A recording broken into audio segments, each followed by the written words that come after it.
Azat Hashem. Let's get started here. Today's Amud in Masechet Megillah is Yud Amud Aleph. We're going to start at the bottom of Tet Amud Bet. Hello. Today's Amud in Masechet Megillah is Yud Amud Aleph. We're starting the bottom of Tet Amud Bet at the Mishnah.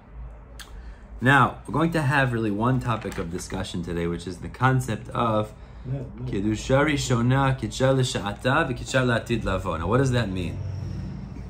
There is a machloket, as we're about to get into today. Kiddusha rishona. Kiddusha rishona, the original kiddusha, kidsha l'sha'ata, v'kidsha l'atid lavo. Now, what does that mean? Was the kiddusha invested in the land in Eretz Yisrael only for the time being when there was a Beit HaMikdash and when the Jews were living there? Or did it even extend after the Churban? Did it even extend the Kedusha, Kedushat Haaretz, Kedusha of Yerushalayaim, Kedusha of the Beit HaMikdash, even extend beyond the Churban? Now, there's going to be a lot of different practical distinctions. Like it was Churban, but it's not... The Kedusha is still there, exactly. Now, the practical distinction that we're going to get to today is going to be in terms of Korbanot. We know, as we mentioned yesterday, there was different times in history regarding the allowance, heter bamot. Bama is a backyard altar, building a mizbech in your backyard. So we said that during the time that the Mishkan was in Gilgal, the first 14 years in Eretz Yisrael, and then the other 57 years after the destruction of Shiloh, they were allowed to bring certain korbanot on backyard altars, backyard bamot. We said that yesterday. But we also mentioned yesterday, practically, once Beit HaMikdash was built, the Kedusha was permanent, which means even after the Churban, Bayit Rishon, the Kedusha is still there. You're not allowed to bring korbanot elsewhere outside of the Beit HaMikdash. That's what we said yesterday. That actually is going to be a discussion today, contrasting, as we go on to this, really it's the 13th, I believe, in Bain, is the difference between Shiloh, when the Mishkan was in Shiloh, and the Beit HaMikdash built in Yerushalayim. So we're going to see in the Mishnah the distinctions, and this will lead us to a discussion about the Kedusha extending or not. Says the Mishnah, bottom of Tet Amud Bet, Ein ben Shiloh Yerushalayim, ela shebeshiloh ochlin kodshim kalim u'maaser sheni b'chol haro'eh. The only difference between the Mishkan when it was in Shiloh, which was a 369-year period, and the Beit HaMikdash built in Yerushalayim, ela shebeshiloh, when the Mishkan was in Shiloh, ochlin kodshim kalim u'maaser sheni. Now these are items that need to be eaten in the city of the Mishkan, or the city of the Beit HaMikdash. So what it says is, when it was in Shiloh, chlin kodshim kalim ma'aser sheni b'chol haro'eh, you were allowed to eat kodshim kalim, which is the lower level of korbanot, and ma'aser sheni b'chol haro'eh, as long as you could see the Mishkan Shiloh. Yerushalayim, when the Beit HaMikdash was built in Yerushalayim, lifnim min hachoma, you had to be within the walls of the city to consume kodshim kalim, the lower level of korbanot, and maaser sheni. So there's a contrast here the Mishnah just listed, which is that regarding Shiloh, as long as you could see Mishkan Shiloh, you could eat kodshim kalim, maaser sheni in that area, in that vicinity. But when the Beit HaMikdash was in Yerushalayim, you had to be within the walls of the city of Yerushalayim. V'kan, both when the Mishkan was in Shiloh as well as the Beit HaMikdash in Yerushalayim. So in order to eat the higher level of korbanot called kodshe kodshim, they had to be eaten within the, now the Mishnah says curtains, but really what it means is the wall of the Azara, the wall of the courtyard of the Beit HaMikdash, or in Shiloh, the wall that created the space of the Mishkan Shiloh. Mishnah finishes off, Kedushat Shiloh, Yesh achareh, turning to Yud Amud Aleph, Yesh achareh heter, that after the destruction of Shiloh, there was still an allowance to bring korbanot on the bamot, after the 369 years in Shiloh, the Kedushat Yerushalayim ein achareh heter. But once the Beit HaMikdash was built, even though it was destroyed after 410 years, the first temple, still you were not allowed to bring korbanot on those bamot, on your personal altars, following its destruction. Now the reason for that would be because Kiddusha Rishona, kidsha l'sha'ata, v'kidsha l'atid lavo. The original Kiddusha was vested in Yerushalayim, in the Beit HaMikdash, not to be removed following the Churban. Says the Gemara, Amar Rabbi Yitzchak. Rabbi Yitzchak says, Shamati, I heard from my Rebbeim, Shemakrivin bebeit chonyo bizman hazeh. It's a very interesting statement Rabbi Yitzchak is telling us. Rabbi Yitzchak says, I heard that they were bringing korbanot in a place called the Beit Chonyo. Even today is after the Churban. Now Rabbi Yitzchak is testifying, there was a place that they used to bring korbanot called Beit Chonyo. Now Chonyo was actually a son of Shimon HaTzadik who was supposed to be the next Kohen Gadol because of some sort of a dispute, as recorded, I believe, in Masechet Menachot. He had to run away and he ran to Alexandria Shel Mitzrayim. He ran to a city called Alexandria, Egypt. And he built there a place to bring korbanot. Now this is outside of Yerushalayim. This is outside of Eretz Yisrael altogether. And yet Rabbi Yitzchak says, I heard today, following the Churban, that the people were bringing korbanot there. Now it seems like he was saying, and it was permitted. That's what Rabbi Yitzchak seemed to be saying. Now, before we continue, in order to assume that you could bring korbanot there, which is after the Churban, but there was already a Beit HaMikdash, you have to say that the original kidsha that was invested in Yerushalayim was to some degree removed, and therefore it had an allowance to bring korbanot elsewhere on a bama outside of the Beit HaMikdash. Now this would seem to go straight as arguing on our Mishnah. So the Gemara says, Kasavar, it must be that Rabbi Yitzchak held, Beit Chonyo lav Beit Avodah Zarah. First of all, it must be that he held Beit Chonyo is not a place of Avodah Zarah, because there was a dispute about this. If it was, certainly you can't bring korbanot there. Kasavar, and also he must hold Kedusha Rishona kidsha l'shata, that the original Kedusha that was invested in the Beit HaMikdash was for its time, but velo kidsha l'atid lavo, not for the future days. Means the Kedusha was only invested in the Beit HaMikdash while the temple was standing. But once the temple was destroyed, it didn't extend, and therefore there would be an allowance to bring korbanot on a bama, on a personal altar that was built outside of the Beit HaMikdash. Now where would we know this from? Because the Pasuk says as follows. There's an exact opposite way to learn it, but this is how Rabbi Yitzchak must learn it. Ki lo ba'atem ad ata, because you have not come until now, ela menucha ve'ela nachala. Menucha means the place of rest, and nachala is the inheritance. You've come to the place of rest and the inheritance. Menucha zo Shiloh. Menucha refers to the Mishkan when it was in Shiloh for the 369 years. Nachala zo Yerushalayaim. Nachala is the Beit HaMikdash built in Yerushalayim. Makish nachala lemnucha. We create a hekish between nachala and menucha, means Beit HaMikdash and Shiloh. Ma menucha yesh acharei heter, just as, and everyone agrees about this, when the Mishkan Shiloh was destroyed, there was an allowance after the fact to bring korbanot on personal bamot. Af nachala yesh acharei heter. So too, when the Beit HaMikdash was destroyed, there was an allowance to bring korbanot outside, and thus Bizman Hazer, Yitzchak said, they could bring korbanot in Egypt outside of Eretz Yisrael. Now, it's worthwhile mentioning over here, it wouldn't really help us necessarily in the times of Chonyo, because Chonyo lived Bizman Abayit. So at that time, certainly you wouldn't be allowed to bring korbanot. So the Mefarshim deal with how was he even allowed to do that. Perhaps he was bringing korbanot for Goyim, so it wasn't necessarily an issue, but after the fact, it must be he holds that the Kedusha was removed, and Kedusha l'shata v'lo la'atid lavo, not for the future, and therefore you could bring korbanot. So Amr Lei, the Chachamim that were there, turned to Rabbi Yitzchak and they said, Amr, did you really say this? Did you really paskin that when there was a Churban, there's no future Kedusha? You could bring korbanot outside of the Beit HaMikdash? Amar lehu lo. He said, no, I never said that.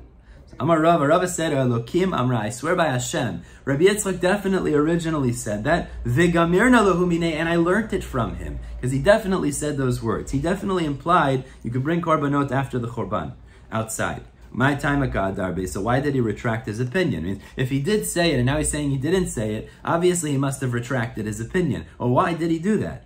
So he said, Mishum Kashya de Rav Mari, because Rav Mari asked a very obvious question.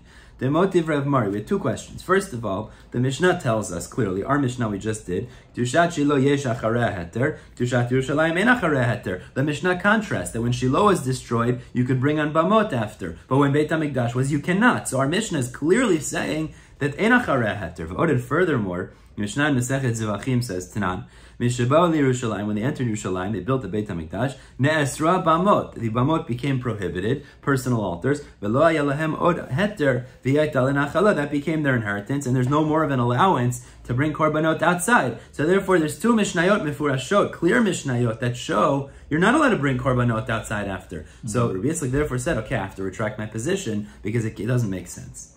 Now we're going to have, moving forward here, two attempts to show, actually this is a machloket Tanaim. This is a fascinating machloket.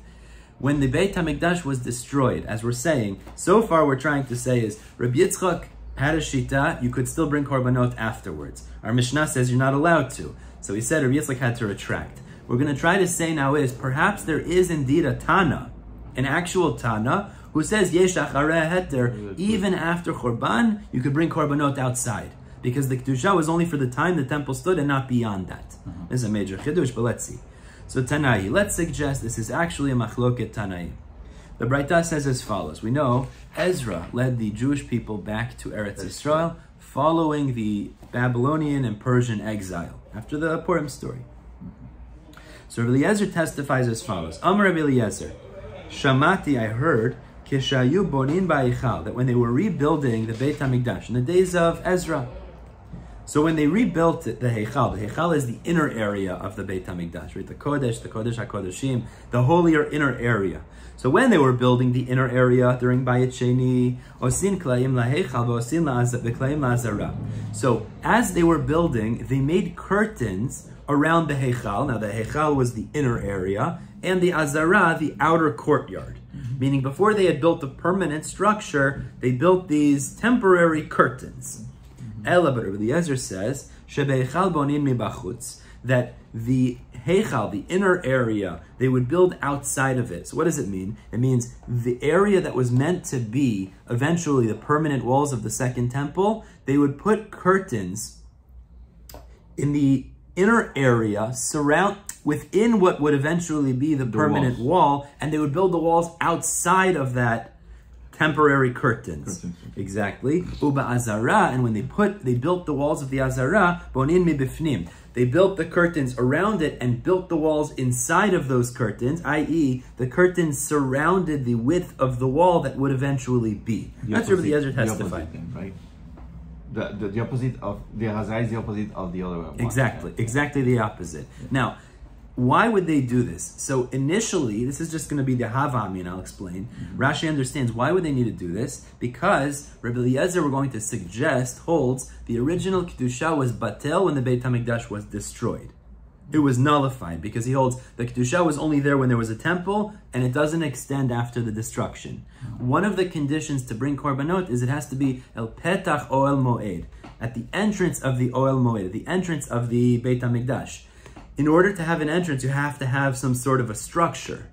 So therefore, it was necessary to build at least a temporary structure so that you could bring korbanot before having a permanent structure. That's the assumption the Gemara is going to go with in the beginning. We're going to refute this, but that's the assumption. That's what Rashi says over here. Because if not, they couldn't bring korbanot because it needed to be al petach or al moed. Yeah. 1 second. Yeah. Second. Yeah, exactly.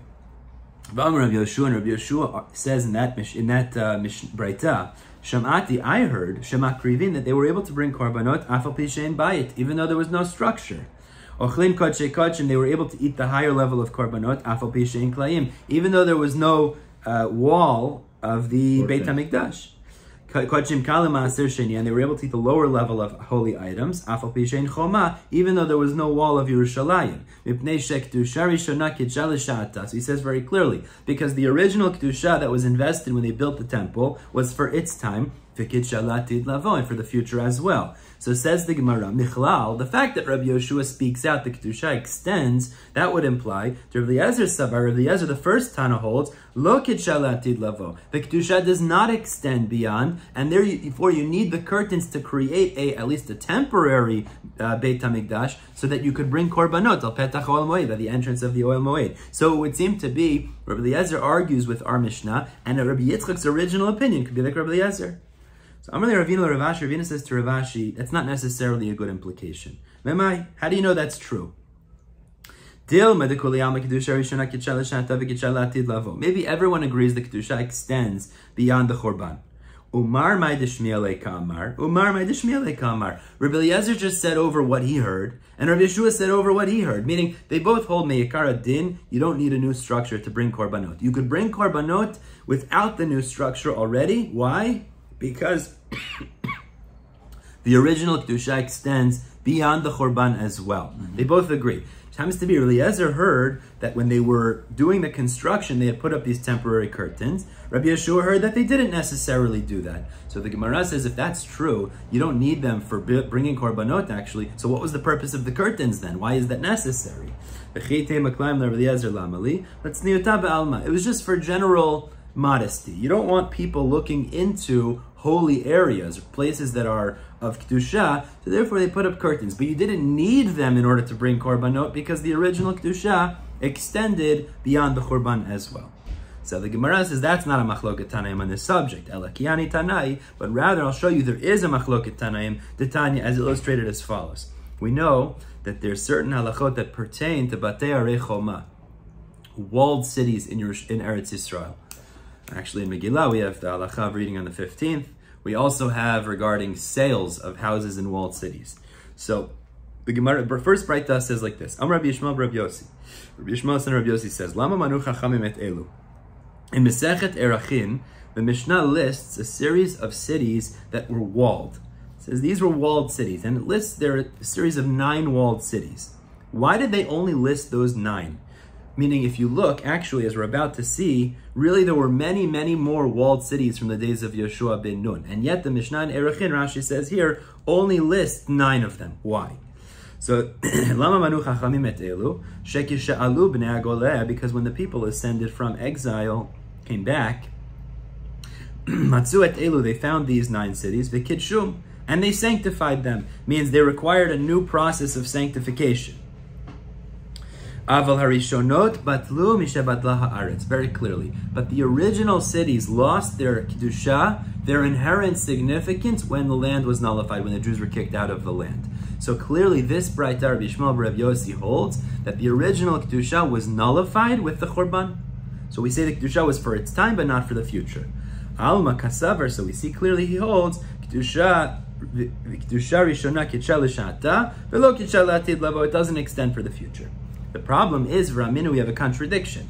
Because Rabbi Yishmael Rabbi Yossi, the same Tana, Rabbi Yishmael Rabbi Yossi says, V'chielu bilvad hayu, were these the only walled cities, these 9 listed in the Mishnah in Erachin? V'alo kvar ne'emar, we know the Pasuk tells us, Shishim ir, there were 60 cities, Kol Chevel Argov, the entire band of Argov. There were many cities that were walled. V'chtiv, and it says there, Kol Eile Arim B'tzirot Choma Gvoa. These were all cities with tall fortified walls. So clearly there were many more than 9. So why do they only count these 9?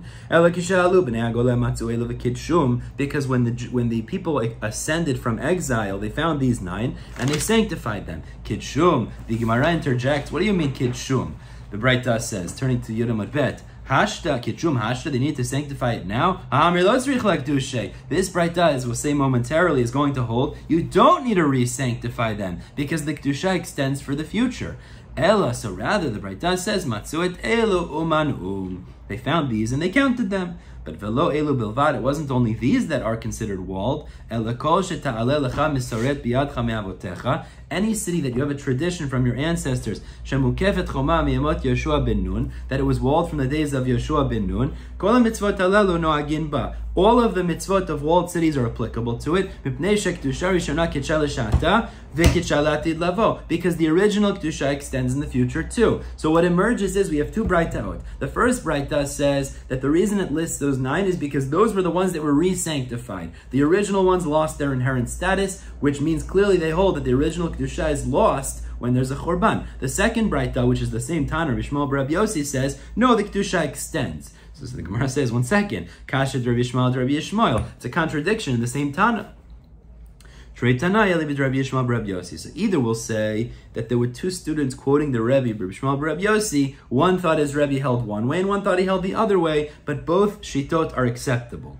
The Ibaitem, alternatively, we could answer, Ha Rebbe Lazar Rabbi Yossi Amra, that the second Braita, which says the Kedusha extended, is a different Tana, not Rabbi Yishmael Rabbi Yossi, but Rebbe Lazar Bar Yossi. The Tana, like the Braita says, we had this earlier, Rebbe Lazar Bar Yossi Amar, Asher lo choma, we know it says in Parashat Bahar, talking about houses sold in walled cities, Asher lo choma, now lo is it has, and lo is also it does not have, depending how you read it. So the way we expound the verse is, Afal Pisha and Lachshav, Rebbe Lazar Rabbi Yossi says, even if if it doesn't have a wall now, but it had a wall in the days of Yoshua ben Nun, that constitutes a walled city, and it would have the halachot of walled cities. So he will be the Tana of the second Braita. But as we're concluding, it comes out there is a machloket Tanaim about this issue, and the second Braita holds that extends, like the Mishnah, kidsha lavo, the kidsha extends beyond the destruction. But the first Braita says it does not. Perhaps Rabbi Yitzchak originally, when he quoted that Bebeit Chonyo, they were doing korbanot outside of the temple today after the Churban, was like the first Braita, even though practically he retracted based on our Mishnayot.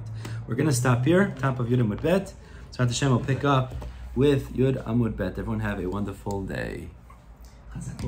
I'm not going to be here tomorrow. No problem. And Sunday. Okay. Because Hashem will pick up Monday. Monday, Yeah, if I